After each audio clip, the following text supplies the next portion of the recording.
ntore mwamuhaye izindi undi kuko atagira imodoka batiye imodoka murayimwima ngo nakondesha.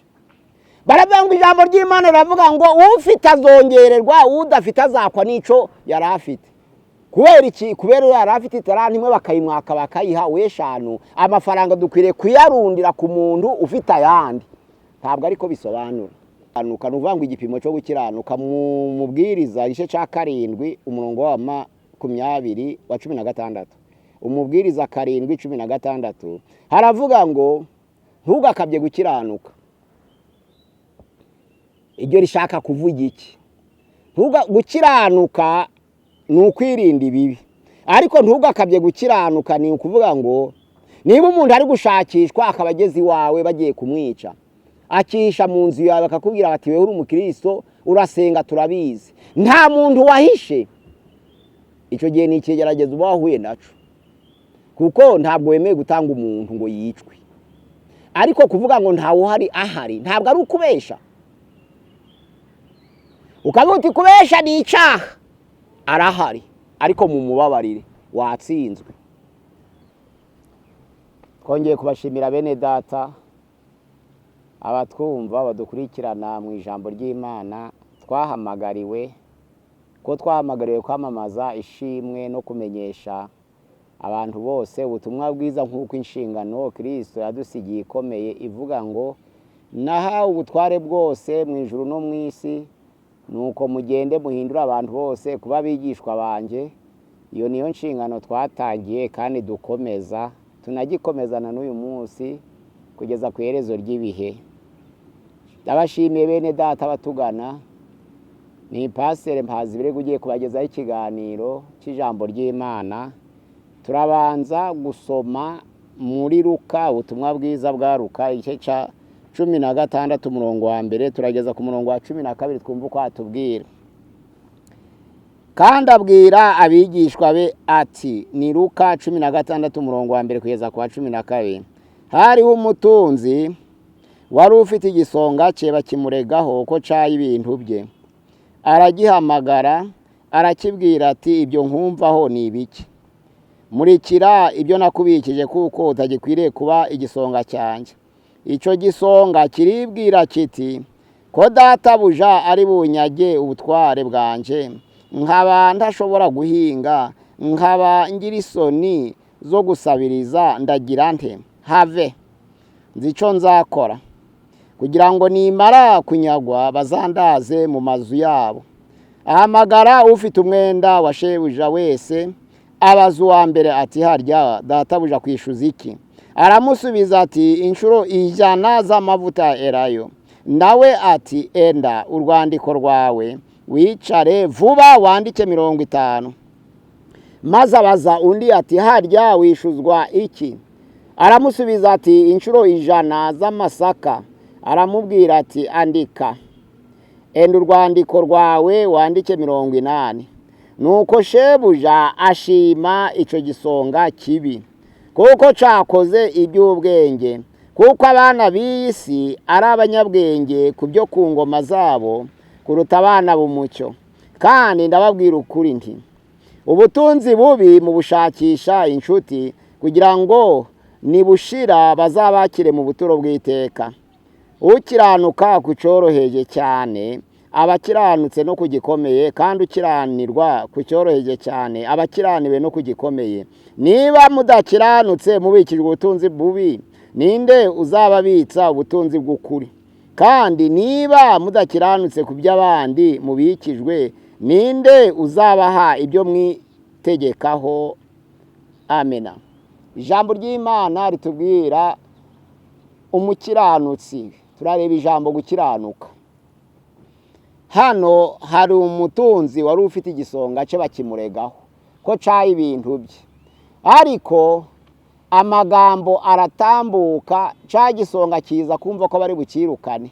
N'uwo mutunzi nawe nta wari waramubwiye ko cyamwibye, ahubwo yabyumvaga ku bantu ariko nta muhamya wari uhari. Ariko aratekereza ati, ko bari bunyage databuja akanyirukana, nkaba ntamenyereye guhinga, nkaba ntashoboye gusabiriza, ndabigenza nti?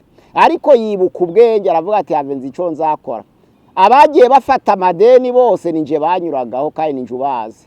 niho yagendereye uwa mbere amazi ati harya bakwishyuza iki? Aravuga ati inshuro 100 z'amavuta ya elayo. Aravuga ati akira urwandiko uhindure wandike 50.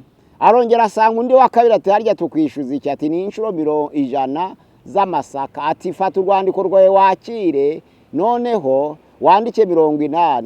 Ijambo ry'Imana riravuga ngo sebuja amenya ko icyo gisonga kiri kunyura mu bantu barimo amadeni, kiratekereza igisonga, kiratekereza neza, kiravuga ati reka nyure ku bantu. Ariko sebuja aravuga ati uyu muntu ni umunyabwenge, wibutse kuja kunyura ku bafite imyenda kugira ngo yicudikire nabo bazamwibuke iye zaba yaranyazwe. Ahangaha turareba ijambo gukiranuka ni iki. Ijambo ry'Imana riratubwira muri Yobu igice cya 2 umurongo wa 3 definisiyo yo gukiranuka. Ese gukiranuka ni iki? Ijambo ry'Imana riravuga ngo ese witegereje umugaragu wanjye Yobu ko ntawuhwanye nawe ku isi, yakomeje gukiranuka kwe nubwo n'uwanteye kumugirira nabi.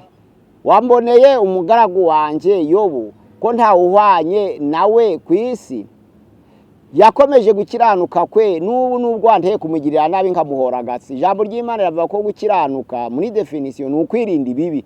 Gukiranuka ni ukwirinda ibibi. Ariko turebye mu Bagalatiya 5 umurongo wa 22 turasanga gukiranuka ari kimwe mu mbuto z'umwuka: urukundo, ibyishimo, amahoro, kwihangana, ingeso nziza, kugwa neza, gukiranuka, kwirinda no kugira neza. Ahangaha ibimeze bityo nta tegeko ribihana.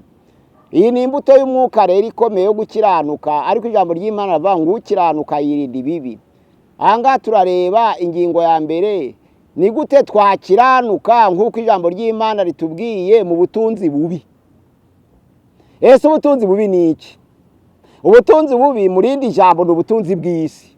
Ubutunzi bubi bugizwe n'amafaranga, bugizwe n'amasambu, bugizwe n'amazu, bugizwe n'imishahara y'akazi. Ubwo butunzi bwose dufite bwo ku isi nibwo bita ubutunzi bubi.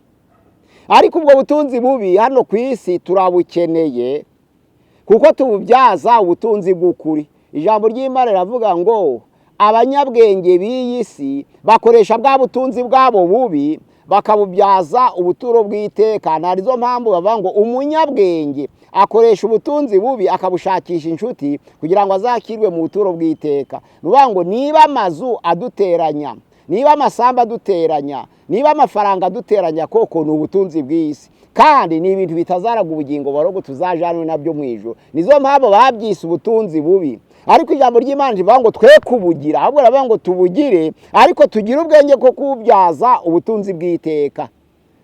Ni ukuvuga ngo niba ufite amafaranga ugafasha abakene, ntabwo uzabona amafaranga mu ijuru, ariko uzabona ubugingo buhoraho. Ku ijambo ry'Imana muri Yohana 1 igice cya 3 umurongo wa 17 haravuga ngo ariko umuntu muri mwe ufite ubutunzi bw'isi Imana yamuhaye akareba mugenzi we kwakennye akamukingira imbabazi, ese yakongera kuja abwira abantu ngo urukundo rw'Imana ruri muri we rute? Gukiranuka ntabwo bitandukana no gutanga. Umukiranutsi ikimuranga cya mbere aratanga. Ni ikintu cya mbere kiranga umukiranutsi. Kuko ijambo ry'Imana avuga ngo ubonye umukene hano ku isi kandi Imana ikaba yaraguha ubutunzi bw'isi, wamureba ukamukingira imbabazi, urukundo rw'Imana waje ubesha abantu ngo ruri muri wowe rute? Nizo mpamvu wa mutunzi wasanze Yesu yaje guhura n'ikibazo gikomeye. Yaramwegereye aravuga ati mwigisha ngirente kugira ngo mbone ubugingo buhoraho. Aravuga tuza amategeko: ntukice, ntugasambane, ntukibe, ntugashinje mugenzi wawe ibinyoma, kandi ubahe so na nyoko. Ati ibyo byose babimbwiye nkiri umwana muto, kugeza n'uyu munsi ntaco nangirije muri ibyo. Yesu aramwitegereza agiye kugendera avuga ati gira hino nkubwire, wabasha gufata ubutunzi bwawe ukabugura ugafata amafaranga ukayagabira abakene? Ijambo ry'Imana riravuga ngo agaragaza umubabaro, kuko yenda aho yari yaranyuze hari haruhije, kandi kuja gufasha abo yaruhaga biyicariye yumva arababaye arakomeretse. Yesu aramubwira ati gira hino. Icoroheje nuko ingamiya yakwinjira mu zuru ry'urushinge aho kugira ngo umutunzi yinjire mu bwami bw'Imana. Abigishwa bari kumwe na Yesu baravuga bati noneho kuja mu ijuru birakomeye. Niba umuntu azaja mu ijuru ari uko yashobora kugurisha ubutunzi bwe akagabira abakene, ntawa uzajayo. Yesu arababwira ngo igidashoboka ku mwana w'umuntu imbere y'Imana kirashoboka. Ahangaha rero ntabwo Yesu yabwira mutunzi ngo gukira ni icaha. Abantu benshi basobanura uyu murongo bakawugoreka bavuga ngo abatunzi ntabwo baziyaja mu bwami bw'Imana. Oya, ntabwo ari ko ijambo ry'Imana risobanura. Yesu yaravuze ngo biraruhije ko umutunzi yinjira mu bwami bw'Imana, ngo icoroheje nuko ingamiya yakwinjira mu zuru ry'urushinge. Ntabwo Yesu yavuze ngo umukire ntiyaja mu ijuru. Oya, Yesu yaravuze ngo ufite akaga ni umukire udasangira n'abandi. Ariko umukire usangira n'abandi ni uzicara ku mwanya wa mbere kuko yakemuye byinshi. Umukire wasangiye n'abandi ni uzicara ku mwanya wa mbere kuko yakemuye byinshi, ni ukuvuga ngo yaratabaye. Rero umukire udatanga ni ugiye guhura na kino kibazo. Biraruhije ko yinjira mu bwami bw'Imana. Mu 1908 abamisiyoneri bari kuza igihe cya Leopold muri Kongo bigishije iri jambo riba intanda, bakabasomera bati biraruhije ko umutunzi yinjira mu bwami bw'Imana. Kandi ijambo ry'Imana ravuga ngo hahirwa abakene mu mitima yabo. Abirabura baryumva nkaho gukena ariyo nzira nziza yo kuja mu ijuru. Bikenesha kugira ngo bashake ya nzira yo kugera ku Mana bikenesheje. Ariko abamisiyoneri babikoze ku ntego runaka, bashaka kuvuga ngo wa wundi ufite ubutunzi none nabuzane tubumubikire. Ariko ntatekereze ngo ntaravuga ngo ko niba gukira ari icaha hano ku isi, nabo bakaba bari ku isi, ko batari mu ijuru bo babushakira iki? We warangije kubwira abantu ngo gukira ni biraruhije kugira ngo uzaje mu ijuru. None aravuga ati numubaza uti ngire ntati bizane. None bizane ujehe. Umuntu umwe yigeze abwiriza ko Yesu azaza kuri 22 z'ukwa 3 1983 22 z'ukwezi kwa 3 1843 niko yabwirije. Abwirije hari le 21 marisi 1843. Aravuga ngo niho Yesu azaza. Abantu bagurishije ibyabo byose kugira ngo bategereze kugaruka k'umwami Yesu, barategereza, baragurisha. Ariko umunsi umwe iyo tari kigeze baja ku gasozi hejuru ahirengeye, bari abayoboke b'uwitwa William Mirere. Baja ku gasozi hirengeye batangira kuguruka ngo bamusingire. Baravuze bati kuba Yesu adukunda akabaraza kudushikira, twe kongera kumugora ngo tube mu kabande, ahubwo tumufashe tuje ahantu yirengeye haragera vuba. Baragiye bateranira ahantu hamwe batangira kuguruka. Batangiye kuguruka itariki bavuze Yesu ntiyaza. Bamubajije ati none tugize ute ko twarangije kugurisha? Ati ndabasabira inkunga nibeshe gato kuri kalendari. Arababwira ati none ni ryari? Ati ni kuri 21 z'ukwezi kwa 3 1844. Mwihangana umwaka ni muke ndabagurira amahema mbasabira inkunga. Barihanganye barategereza. None bageze kuri wa munsi bagitegereje Yesu ntiyaza. Ariko bavuze ngo reka basimbuke bamufashe. Icyaha ni ukuvuga ngo kuko Yesu agiye kuza vuba ngo mugurishe ibyanyu. Icyo ni icyaha gikomeye cyane kuko byahombesheje benshi. Turabizi ko kuza kwa Yesu kuzaza nk'umujura nijoro kubatamwizera, ariko abamwizera bo bazaba bizi ko ijambo ry'Imana ngo mwe muri mu muco ntabwo muri mu mwijima ngo uwo munsi uzabatungure nk'umujura. Ubundi abo Yesu azatungura n'abataramwemeye kuko batazamwitegura, ariko abamwemeye bageze mu muco bazabazi bagendera ku bimenyetso bazaba bizi. Ubwo rero kubwira abantu ngo Yesu agiye kugaruka mugurishe ubu uri umwicanyi. Kandi Yesu nawe yanga abantu badakora, kuko ahamagara abigishwa be ntawe yahamagaye amusanze mu rugo, ahubwo bose yabahamagaye basanze mu kazi. Yesu zirikana iryo jambo. Niba Yesu yarishimiraga guhamagara umuntu asanze mu kazi, akabanza yareba uko ari gutunganya iby'isi, akabona ati ibyo ndamuhamagarira nabyo azabyitaho nk'uko yitaye kuri ibyo, hari icyo byigishije abantu bakora. ijambo ry'Imana riravuga ngo agatoranya Matayo akoresha ikoro, agasanga Petero na Yohana baroba, agasanga Yakobo aroba, agasanga Andereya aroba, agasanga Tadeyo ari umusirikare, agasanga Baritelemi acuruza, agasanga Tomasi ari mu soko. Nuvuga ngo yaje gusanga ahantu uri akabanza yitegereza kuri kubitunganya, kuko Yuda yari umucungamani, yari yarahuguwe mu bya ekonomi. Impamvu bamutoranije kwari ukugira ngo igihe bashaka kubika bamwiyambaze kuko abizi, ariko baba bashaka ifi bakiyambaza Yakobo cyangwa Yohana batitabara, nibyo wari umenyereye. Nico Yesu yabikoreye. Yaravuze ati uwo munebwe ku isi ndamujana mu by'Imana ngo amarire iki? None nawe uravuze ngo Yesu agiye kuza kandi akunda bakora, uramubwiye ngo bareke gukora? Ntawe Yesu yajyana atamusanze mu kazi, kuko ubunebwe ni icyaha. Abaefesi igice cya 5:27-8 haravuga ngo ntimubererekere Satani. Uwibaga ntakongere kwiba, ahubwo buri wese akoresha amaboko ye akora ibyiza kugira ngo abone icyo kumutunga n'icyo gusagurira abakene. Niba ufite ingingo zose z'umubiri ukaba uzabazwa abakene, uricaye ngo barafashwa nande? Ko abatagira ingingo z'umubiri bafite uburenganzira gusaba. Wowe ufite ingingo z'umubiri, weho ni inshingano yo kubafasha. None nawe ufite ingingo z'umubiri zose, none nawe uri gusaba, uri kwica isi, uri kwangiriza ubuzima bw'abantu, kuko uri guhombya abari uzafasha, nawe uri kwihombya ubwawe no kwiyiba, kuko akagombye gukora ugakomera. None wanze gukora, ugiye gukena nawe usaba, ariko nawe wagombye gutera inkunga ntubateye inkunga. Icyo ni ikibazo gikomeye cyane. Abantu bavuga ngo umukire ntazaja mu ijuru barabesha, ahubwo umukire azaja mu ijuru niba yemera gusangira n'abandi.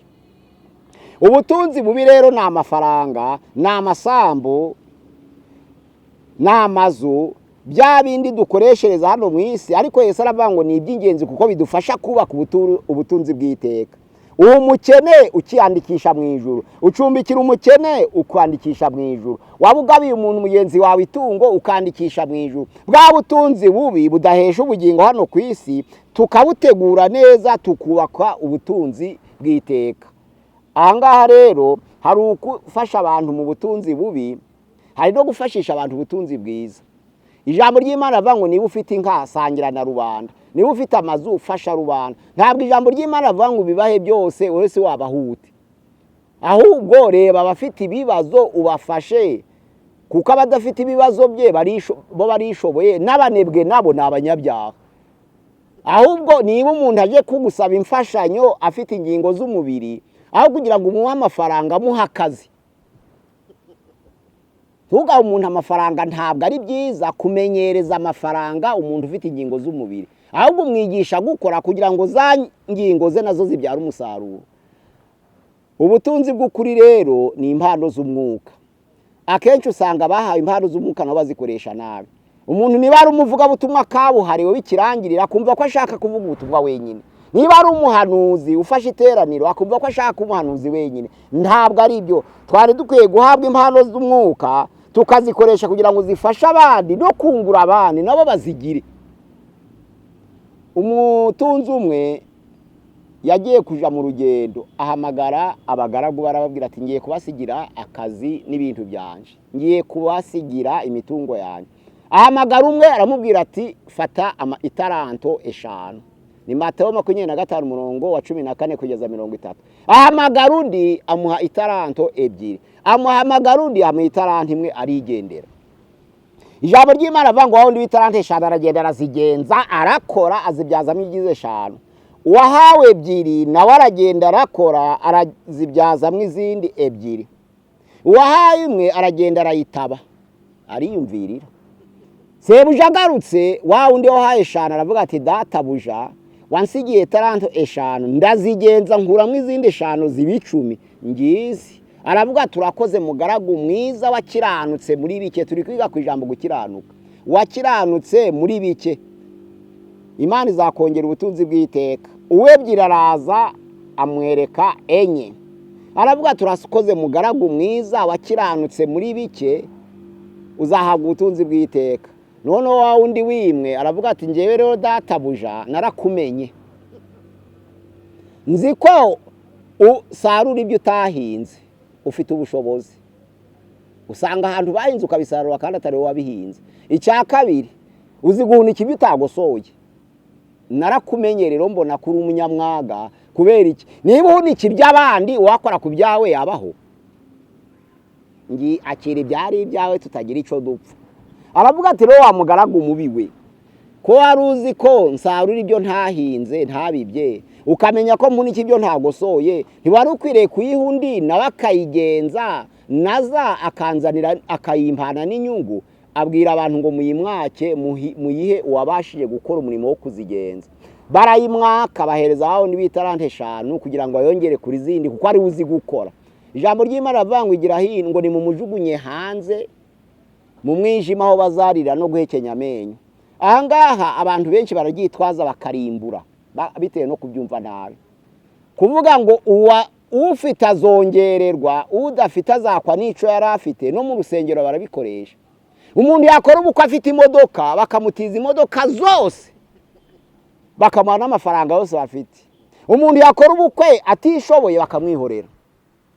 Wabegera uti nyamara uyu ni wari ukwiriye gutabarwa. None uriya ko atarakeneye amafaranga yanyu nubwo mwayamuhaka yashikira, ariko afite imodoka none mwamuhaye izindi.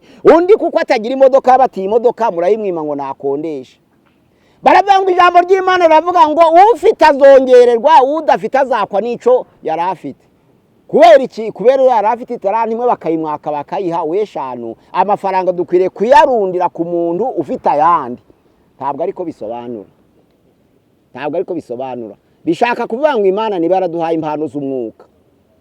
Ukabura umuvuga butumwa wakabuhariwe wemeye mu mahanga yose. Ubutumwa bwiza bubereho kungura abandi. Hagira biga kuvuga ubutumwa kubera nawe wabihawe. Hagira biga guhanura abahabwa guhanura kubera nawe wabihawe. Niba warahawe guhanura sengera abandi no bahabwa iyo mpano. Niba warahawe kwigisha sengera abandi no bahabwe kwigisha. Wiyibika ngo ibi yawe ngo yiharire ico gihe uzayakwa. Rimba ukavuga ngo ni njewe uririmba ngo ntahari ntawaririmba ugasiba. Imana izatoranya undi muntu imuhe ya mpano yaguhaye wanze gukoresha ashobore kuririmba kandi azi no guhanura abigire byombi. Abantu benshi biratana impano bahawe n'ubushobozi bahawe.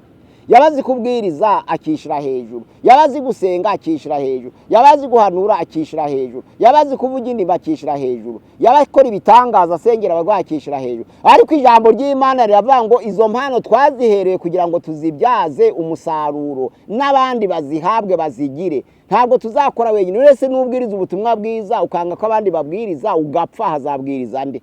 Twazihereye kugira ngo zungura abandi, zifasha abandi nabo babashe kwinjira mu murimo w'Imana bakoreshe za mpano. Ahangaha nico bashatse kuvuga ku taranto 5, itaranto 2, itaranto 1 nuko abantu bahabwa impano z'umwuka bakanirwa kuzikoresha kungura itorero ubwo bakazikoresha kwiyungura ubwabo. Nico ijambo ry'Imana ribuzanya. Rero ijambo ry'Imana ravuga ngo niba twarahawe impano z'umwuka tuzikoreshe kugira ngo zungura abandi. Ico gihe twahawe ubutunzi bwiza kuko bihesha ubugingo bw'iteka, tuzikoreshe mu mugambi wo kungura itorero. Angaro gukiranuka n'ukwirinda ibibi. Gukiranuka n'ukwirinda abakimbirane hagati y'abantu. Gukiranuka n'ugutanga no mu byo ufite. Reka turebe noneho ingabano zo gukiranuka mu ijambo ry'Imana. Abantu benshi batekereza ko gukiranuka ari ugukunda abagukunda ukanga abakwanga. Ariko muri Matayo 5:43 haravuga ngo mwumvise ko byavuzwe ngo ukunde mugenzi wawe ariko wanga umwanzi wawe. Ariko ngiye ndavuze ngo ukunde umwanzi wawe, musabira ababarenganya kugira ngo mwitwe abana ba so mu ijuru. Kuko avubira abantu bose imvura kandi ababi n'abakiranutsi akabavushiriza izuba. Ijambo ry'Imana riravuga ngo nimuramutsa ababaramutsa muzamutandukaniye n'abakoresha bikoro. Nimugirira neza ababagirira neza muzamutandukaniye n'abanyabyaha bo ntibabikora. Ijambo ry'Imana ku murongo wa 48 haravuga ngo mube mukiranuka nkuko so mu ijuru akiranuka. Ukiranuka ibimenyetso bimuranga, akunda abamukunda agakunda n'abamwanga. Abantu benshi bategeye atese umuntu yanyanga nkamukunda. Uko umuntu aravuga ati ngewe abangiriye nabi ndabazi, narategereje ngo baze kunsaba imbabazi sinababona. none bizagenda bite nzabababarira nte? Ntabwo Bibiliya ivuga ko tubabarira abadusabye imbabazi, Bibiliya ivuga ko tubabarira n'abatugiriye nabi batadusabye imbabazi, kuko byaba bibaye ikiguzi. Nzakubabarira kuko unsabye imbabazi, nintazi gusaba bizagenda bite? Uzasigara mu ideni ryo kutababarira? Kandi muri Matayo ibice 6 umurongo waho wa 14 n'uwa 15 haravuga ngo ni tutababarira abantu ibyaha byabo na data wo mu ijuru ntazatubabarira, ariko nitubabarira abantu ibyaha byabo na data wo mu ijuru azatubabarira. Ahangaha rero ntabwo ubabarira umuntu kubera yagusabye imbabazi, ahubwo umukiranutsi ashaka n'abamuhemukiye ngo abasabe imbabazi kubw'ubuhemu bwawo, kugira ngo arokore ubugingo bwe ataba mu mwenda. Iyo umuntu yaguye mu kibuga ceceka, ni iki gishaka kuvuga ko wewe utamwanga? Umuntu yaraguye mu kibuga ceceka, wenda hari icyo umubikiye kitari cyiza, ariko ikigaragaza ko udafite inzika kuri uramuhamagara uti warampemukiye ariko ndakubabariye, kugira ngo uve mideni witwa umukiranutsi. Ahangaha rero imbago zo gukiranuka nuko ukunda abakwanga n'abagukunda. Hariya turareba noneho urubibi rwo gukiranuka, nuvuga ngo igipimo cyo gukiranuka mu mubwiriza igice cya 7 umurongo wa 16. Umubwiriza 7:16 haravuga ngo ntugakabye gukiranuka. Iryo rishaka kuvuga iki? Gukiranuka ni ukwirinda ibibi, ariko ntugakabye gukiranuka ni ukuvuga ngo niba umuntu ari gushakishwa akaba ageze iwawe bagiye kumwica, akisha mu nzu yawe bakakubwira bati wewe uri umukristo urasenga turabizi, nta muntu wahishe, icyo gihe ni ikigerageza uba wahuye naco, kuko ntabwo wemeye gutanga umuntu ngo yicwe. Ariko kuvuga ngo ntawe uhari ahari ntabwo ari ukubesha. Ukavuga uti kubesha ni icyaha, arahari ariko mu mubabarire watsinzwe.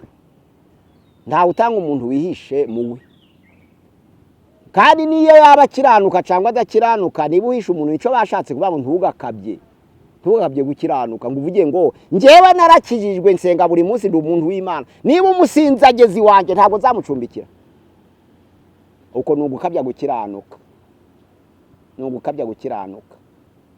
Umukobwa umwe yavuye iwabo urugo rwa se na nyina kubera se na nyina bengaga inzoga.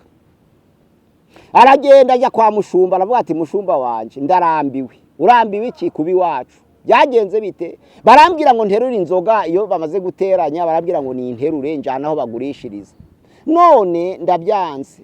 Aravuga ati none ufite aho kuba? Ati ndahafite, mfite data wacu w'umurokore, nzaja kubayo kandi narabimubwiye arabyakira nta kibazo. Umushumba aramubwira ati niba bazakwakira bakakubera ababyeyi oke, ariko nje simbigutegetse.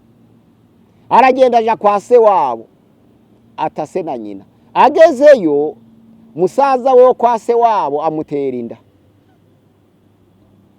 Baraza barumva ati ese ko wanze guterura inzoga za so na nyoko ukaba ugiye gutwita mu nzu y'abandi niho utsinze? Ijambo ry'Imana ntirivuga ngo niba ababyeyi benga inzoga ngo utandukane nabo. Ijambo ry'Imana riravuga ngo bana nabo kuko bazarokoka ku bwawe.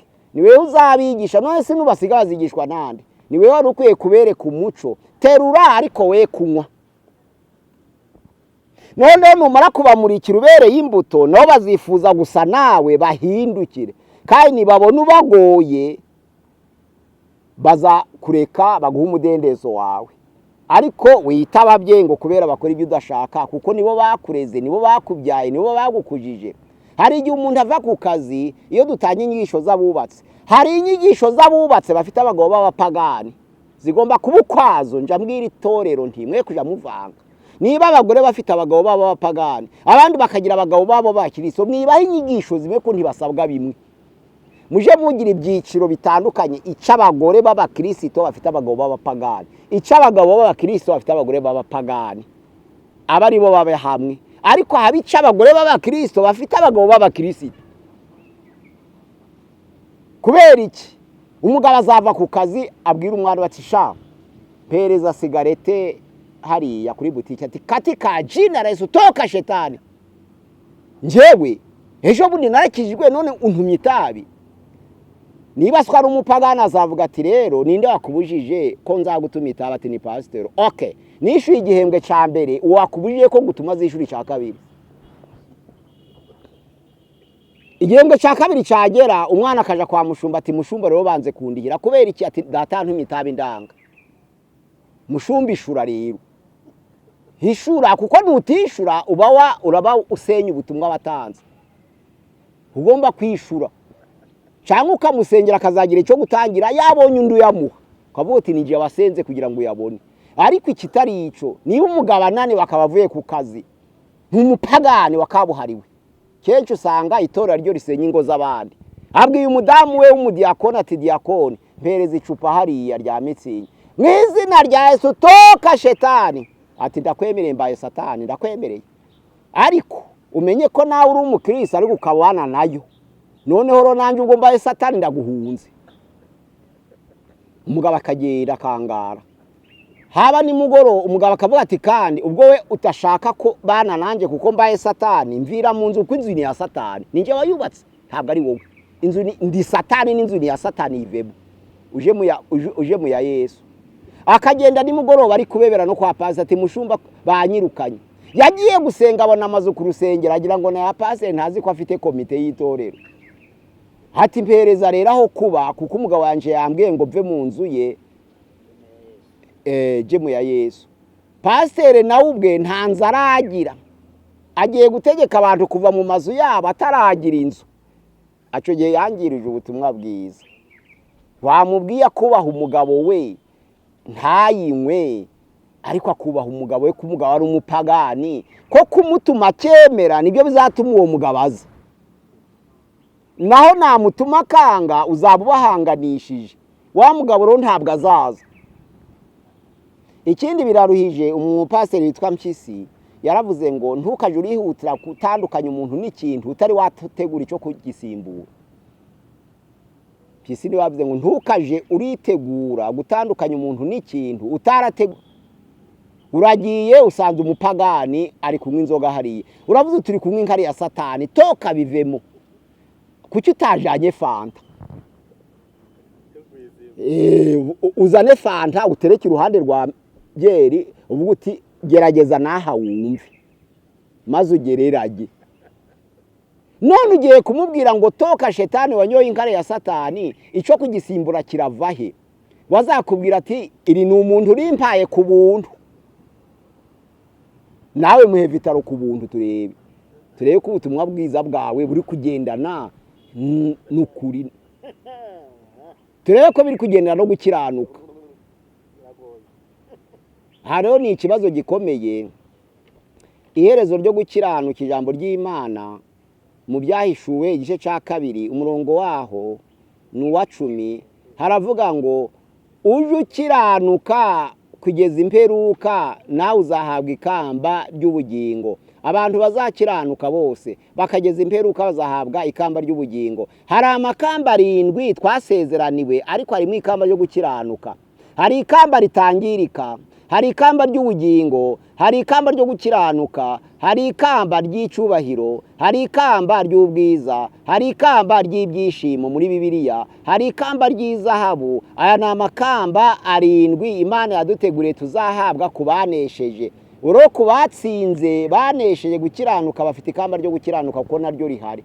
Hari ikamba gitangirika, hari ikamba ry'ubugingo, hari ikamba ryo gukiranuka, hari ikamba ry'icubahiro, ikamba ry'ubwiza, hari ikamba ry'ibyishimo n'ikamba ry'izahabu. Narindwi aya makamba Imana yaraduteguriye abazanesha bose.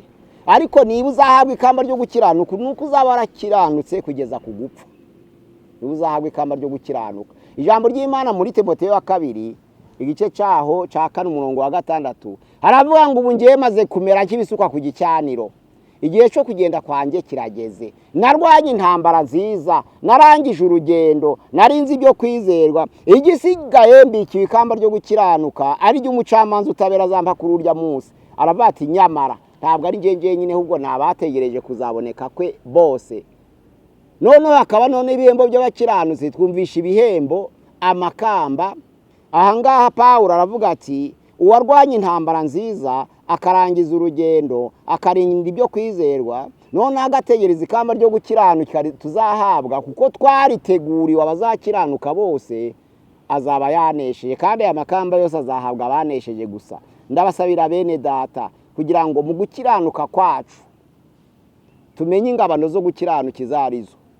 Ejo utirukana umuntu nijoro ngo yasinze kandi ushinzwe kumucumbikira. Ndibuka bari kure mu muryango 1945 wa Croix Rouge bayiremye ari imiryango eshatu. Hari umuryango wa Croix Rouge, umuryango wa Croix Bleue, umuryango wa Croix Noire. Umuryango wa Croix Rouge waraho gutabara inkomere bakabajana kwa muganga ntaco batanze kugira ngo bashakiremo inzira yo kubwiriza ubutumwa bwiza bakomeretse. Burya iyo mubona ngo umuryango utabara inkomere ntabwo ari impuwe zo kuvuga ngo bari ahubwo nugira ngo banyuri baremeyemo inzira yo kubabyaza ubutumwa bwiza ngo bakizwe. Nibashaka bapfe ariko nibagera mu bitaro bakamenya ko twabagiriye igikorwa cy'ubugira neza tubarokore babashe gukizwa. Abandi bari mu kintu citwa Croix Bleue nubango cyo gutoragura abasinzi. Baryamye mu mayira. Iyi modoka yageze ikamutoragura ikamijana mu icumbi, iyo zimaze kumuvamo baramwigisha. Bakaba bamukije mu nzira ya Croix Bleue. Barongera batekereza kuri Croix Noire. Kurya abakobwa baje gushaka abagabo bajayo ariko hakagihe umubare w'abahungu ntungane n'umubare w'abakobwa. Iyo abahungu babaye bake buri wese afatu ariko abandi barasaguka. Kandi akaba yarazi ko amadeni yose afite arayishura ari uko agarutse. Iyo batamufasha agenza ati areba handi hari umwijima hatari amatara akikinga ku nzu. Iyo rero Croix Noire mugezeho iramutoragura nayo ikamujana mu icumba ati uzaho warura byaye biragenda bite. Bakamwigisha ubutumwa bwiza bakamurokora. Nshaka kuvuga ko imiryango itabara inkomere, igatabara abasinzi, igatabara abasambanye kuko bose ari abarwayi, bose baba bakomeretse. Iyo umuntu asinze aba ari inkomere, iyo umuntu ari umusambanyi burya ni inkomere. Rero abahamagariwe ubutumwa bwiza ntibabwiriza igice kimwe cy'inkomere, babwiriza n'ica abasinzi bagaramye mu mayira, bakabwiriza n'ica abasambanyi, bakabakorera ibikorwa byiza kugira ngo babashe kubarokora, babashe kubakura mu byaha banyuriye muri ya nzira.